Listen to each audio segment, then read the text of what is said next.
Thanks. Thank you very much. Good afternoon, everybody. I always seem to get the session after lunch. I think it's the one where I could even bore you to death, or hopefully make sure that you find it somehow interesting. Just want to see how this works. Sorry. All right, so Polyco, that's who I represent. I think most people here know who Polyco is, but just for those who don't, basically a producer responsibility organization representing all the plastic streams in South Africa on behalf of our members. We represent them all, as I said, all 7 streams. And I think perhaps at this stage it's good to say that EPR has been a fantastic ride, I think. We've been in it for 2.5 years now. I think sometimes it's like a roller coaster. When you get into it, the first time you go down, you scream like a baby because it's just so fearful. But there are times when it levels out and where you get little hips, little hills and stuff. But then we grow and we learn and we understand. And it's not only us, it's the whole entire industry that is learning and understanding what EPR is. And we all understand the good that it needs to do, and that's what our focus should be on always. So basically collaboration is what this whole conference is around. And again, for Polyco as a PRO, of course, collaboration is important. We represent a very complex and a very long value chain for our sins, I would imagine, with many different types of plastic streams, as I've mentioned as well, which makes it very complex. So our products are basically reach their end of life basically in one transaction or in 12 transactions or whatever the case may be. So it's not a simple case of reaching its end of life only at the consumer level. Our products also reach their end of life during the commercial value chain. So I think that's very important to understand. And our efforts obviously is to collect and facilitate interventions along that entire value chain. These are just some of our members that we have on the show there, but you can see that mostly the big brand owners, the big manufacturers, converters in South Africa are members of Polyco. And currently we have almost 700 members. So the administration of all these members and declarations and EPR fee payments and disbursement of that money is really a big task. But we keep on trying our best. So our achievements. So over the last 2 years, Polyco have managed to disburse 200 million rand. We've diverted over 300,000 tons of plastic from the environment and landfill. We've had 145 project partners during this period, and we've facilitated direct and indirect jobs of over 15,000 so far. If you look how we spent this money, basically in the slots that we have, excuse me. So infrastructure investment, 129 million. So this would basically be your larger projects with wash plants, big baling machines, extruders, shredders, etc. The plastic value chain support, we'll get a little bit more into that in the next slide. So that's 40 million. Municipal support, 1 million. It's a very challenging area, this, as all the PROs have found out. But there is hope that communication and collaboration will increase. And we've got another 21 million committed there for this year of 2024. Enterprise development, or ED, 11 million. There's another 40 million also earmarked here. This is an area where we're very serious about. This is where we're looking at our transformation, SMME, those type of developments are very important to us.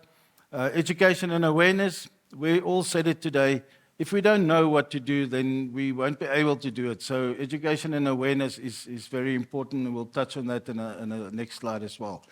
And waste reclaiming integration, also very important. We've managed to disburse 4 million rand into that particular area.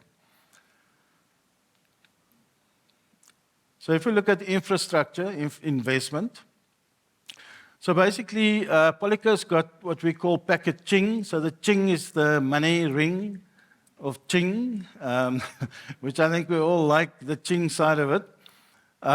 We've got a couple of different types of packaging units that we market out there. And this is specifically designed to look after informal settlements, areas where people do not have any access to recycling or buyback centers or anything to that effect, and where there's poor communities. And extra money from this obviously assists a lot. We spent almost 20 million rand direct into the pockets of impoverished people in this regard. So it's basically a smaller mobile trailer that will help a small entrepreneur to get around. Then there's a larger one with a truck, and this is more complex, but a very good buyback center, mobile buyback center if you like. And then pop-up units, so you can take the pop-up unit and place it wherever it's required, but you can move it around as well. And then static units, which really in effect is a small buyback center. And these specifically, I think one of the bigger collaboration successes for us with municipalities, or Metro in this case, is Buffalo City Metro, where we've got a couple of these units on certain corners in Buffalo City. And what a wonderful thing to see how this operates, and how grateful the people are that they got something they can walk to from their homes. They've collected recycling recycled products from their houses and from their neighbors, bring it there, make enough money to actually buy a couple of meals, maybe even last them for the entire week. So that's really great. We also looked a lot at energy solutions, because there was a time, as Dr. Botha was saying, where there wasn't much energy in the country. I don't know currently up here, but in Cape Town we haven't been plagued with a lot of that. So, but we still do where it's necessary. So in rural areas we can still employ solar panel energy solutions. And then baler machines mostly for the collection partners, extruders, shredders, wash plants, all those for the recycling industry. Because I think we must also understand, if we do not create the infrastructure out there and the capacity for recycling, then it doesn't help we collect, because it's not going to go anywhere. So people will say, but there's so many out there already. Yes, there are, but capacity is continuously required. So it pulls your collection through. So if you look at your plastic value chain support, so here we're looking at a lot of things like beach cleanups, all those nice things, those feel-good things which needs to be done. My dream, of course, is that we don't have to do beach cleanups because there's nothing to pick up. So as consumers, please don't litter. Waste claim area integration. So very proud to say that in conjunction with one of our partners, and she is here, our ablution toilets, which is manufactured 100% from difficult to collect and recycle materials, multi-layer, those type of products. It works very well with rural areas where we specifically struggle with facilities. I mean, you say, why don't you open a small buyback center here? Yes, that's great. But what we forget is, where do we go for bathroom facilities? Where do we get water from? You know, all those type of things is important, because yes, as a buyback center person or a collector or a waste picker, I have dignity as well, and that shouldn't be taken away from us. So therefore, we also provide dignity packs, both for women and for men, and collection trolleys wherever required. Municipal support, as I said previously, BCM is a very good example of that. In KZN, there's also a couple here, and you can see some happy faces there. Those are always great days to be at a launch of one of our recycling buyback centers, and you're very welcome to join us. Our CEO, Patricia, who's sitting here, she particularly loves that. Patricia really loves that, as I could say. Sorry, I'm just trying to get this to work. There we go. So education and awareness. This is also important, as we heard all through the day. People were talking about it. I don't know what to do. I don't know how to do it. I don't know where to do it. Over the last 2 years, 2.5 years, we've reached 2.6 million learners. I mean, that's a lot of people. If you can just try and imagine that. 2.6 million. 2,600 schools. 120,000 educators. Now tell me that won't make a difference. It will make a difference. And we must continue on doing this because our children who are going to grow up, hopefully not into us, something better, will hopefully not litter like we do. So we have a lot of, material, schools material, that is also fun for kids to use, coloring books, those type of things, which teach them a message, which we hope that they will cherish and take with them as they grow up. Enterprise development. So this is a very important one for us. And I wish you could actually see, at Polyco we've got a team of people. They're never at the office, but don't worry, you'll find them out there in small towns, in small communities, everywhere in South Africa. They rush around. I don't know if some of them who are married or if they're still married, because I just look at them and I'm like, no, I can't do that. It's just crazy. But yes, they're so dedicated and so enthusiastic and so excited. And they make a huge difference to small business entrepreneurs, women, youth, and of course, people who, impaired, what do you call it? With disability. Sorry, for a moment there, I got so excited I couldn't think. Anyway, this is really where the good work starts. So what this doesn't do, and I think that's what people don't understand, it doesn't bring big tonnages.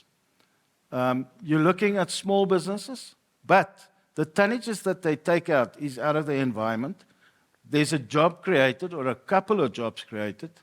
There's a belly that is full of food. There's electricity light that can work just because of these small business enterprises that have been started up. What this will also do is lead to other businesses copying and mimicking these and grow in that particular way as well. And Polyco obviously assists here, small baling machines, bags, uniforms, PP, all those type of things that is required to set up these businesses. I thought I was slow, but this thing... there we go. So Polyco, I'm not going to delve on this, but Polyco is part of the PRO Alliance in South Africa. So it's the major PROs have all got together, and there's certain things that, like municipal collaboration on a large scale, etc., lobbying with government, that will happen from this side. If we look at the challenges in the market, difficult to collect and recycle materials. Mamogale has also spoken about that quite a bit today. And I think that is an important one for us. Through design for recyclability, and I think, Mamogale, we should always try and add collectability as well. Because if you take a sweet wrapper around a sweet, there is just no way ever that is going to get recycled. So unfortunately, we sit with these things, but do we really need them? So I think that's what we should look at it. So what we do understand as an industry, and I think as just a normal thinking person, that we have to design our packaging for purpose. We're already losing a lot of food waste, even with the good packaging that we have in the world at the moment. we still, my understanding is over 30% of food gets lost. So if we don't have that packaging, what will the consequences be? But can we design it in a way that it's more responsible and not so challenging to deal with at the end of life? That's what I think we should look at it. We're also designed for protection, but boy, sometimes you get a cell phone and it's in a box like this.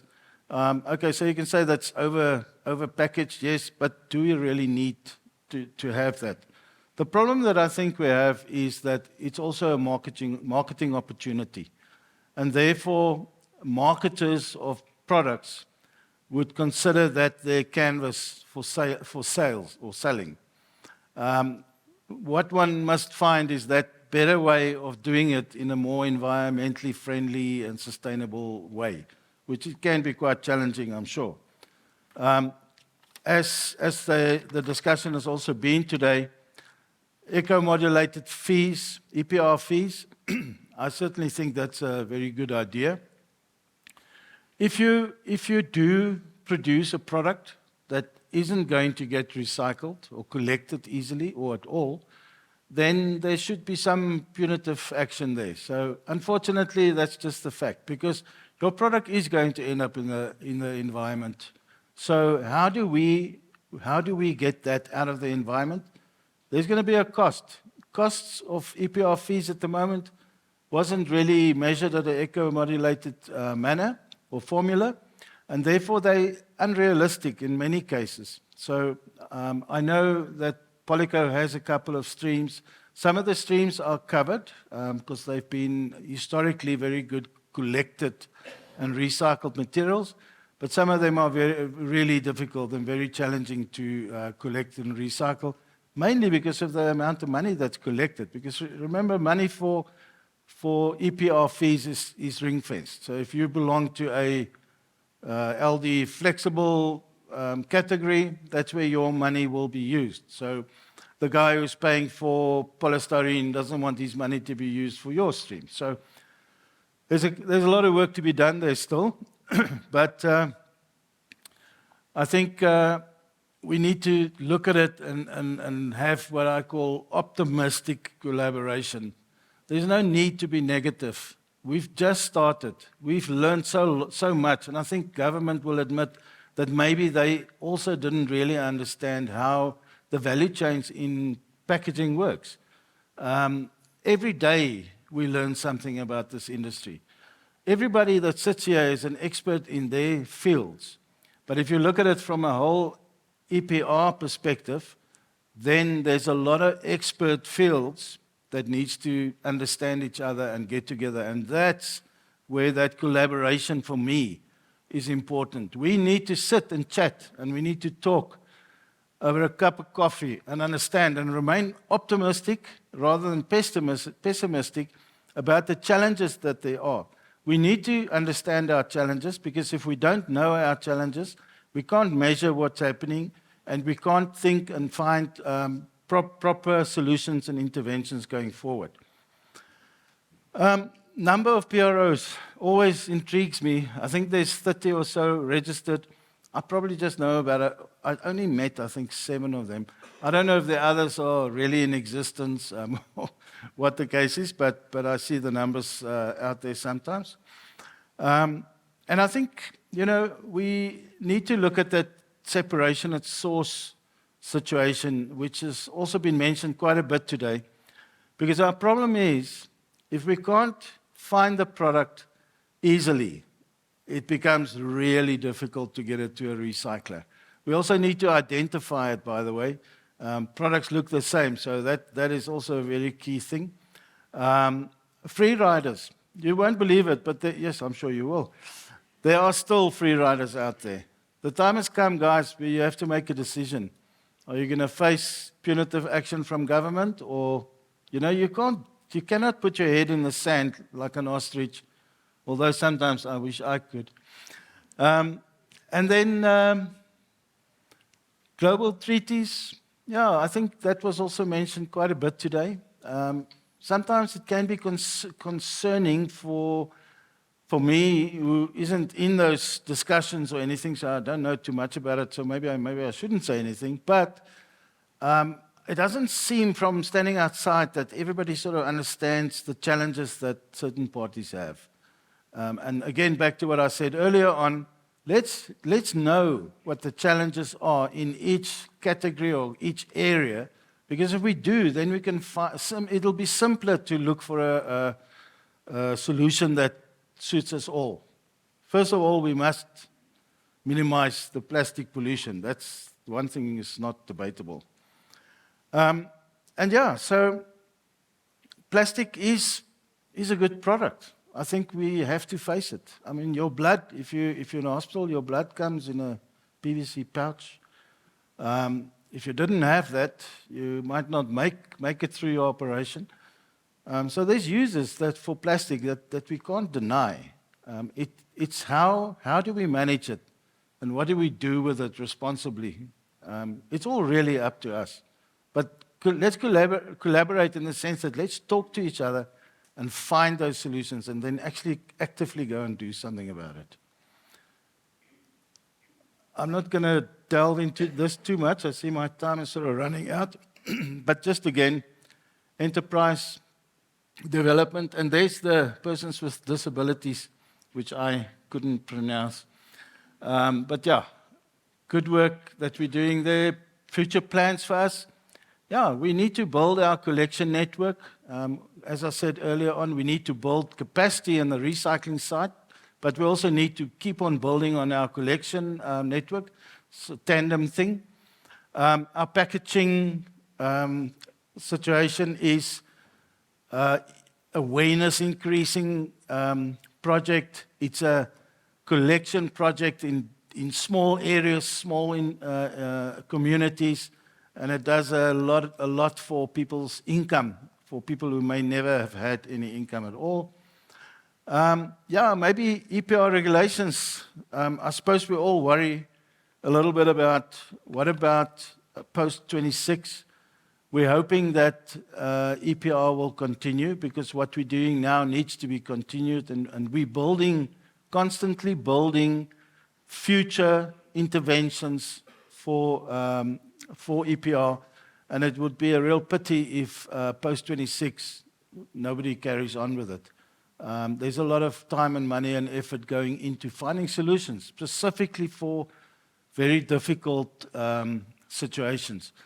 And very often we need to do a lot of research to understand what the situation is as well. Expansion, yeah, who knows? Maybe one day the PROs can assist further up in Africa. I think that would be cool. SADC countries, perhaps, help them as well. Because just think, if all of our neighboring countries are all working on EPR similar to us, there could be a lot of collaboration between, the different countries in terms of, because we export a lot of our food to them as well. And if I'm not mistaken, that's the last one. Thank you very much.